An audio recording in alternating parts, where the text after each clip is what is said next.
Okay, to start with, I was a little lost in that first bar that we went in, and Ron and I were kind of touring the bar, and he was kind of winging for me a little bit there and pointing out some targets, and he identified a little blue-booted lady who I didn't really consider for a while. It took me a while to kind of think about it, but he had this idea that he was going to go up there and tell her boots didn't match her top, and I kind of ran with that. And so a little later in the evening, when I kind of had worked up my courage a little bit, I went over there, and the first thing out of my mouth was literally, "Your boots don't match your top." Very deadpan, very, Yeah. you know. So, and I tell you, it worked tremendously, beyond my wildest dreams. I couldn't believe her brain just went, just screeched to a halt, and the gears were grinding, and it was just great, I tell you. And Wait, what happened next? What did she say? What did you say? Can you tell us I more can't about remember exactly what it was, but it just escalated. It just kept on, it kept on going.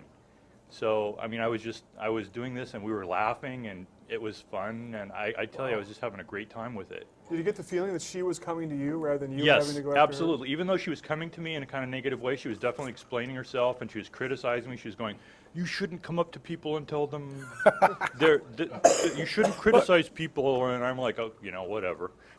How old was she? Just, I don't know. She was probably 22 or 19 or Yeah, she was a something. young Oh, woman. No, she wasn't. Yeah, she was young. Yeah, oh yeah, okay, this is the other good part. Okay, so we're engaging in this kind of heated discussion about her boots and her shirt, and this other guy kind of just snuck up. I don't know where he came from, and he goes, "I like your shirt," and which was perfect, because I went, because she kind of got this kind of smug, self-satisfied look on her face, like, "See, he knows how to do it right," and I'm like, "So you want me to act like him, huh? Okay."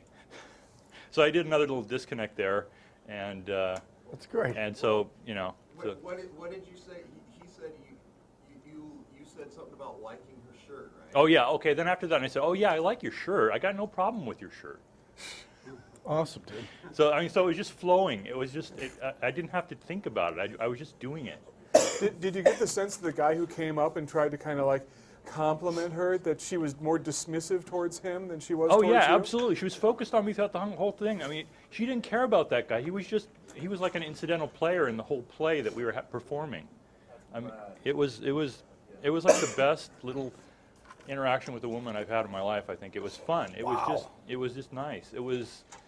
I was like being myself, and I was like being in the moment and aggressive and bad, and it was just fun. It really was. Wow. I had a great time. And can you Awesome. sense how having that in your game plan, I mean, that as you get better at it, it'll move down the field all the way to getting women You know in what? bed? I think that this is the absolute best technique you guys have come up with.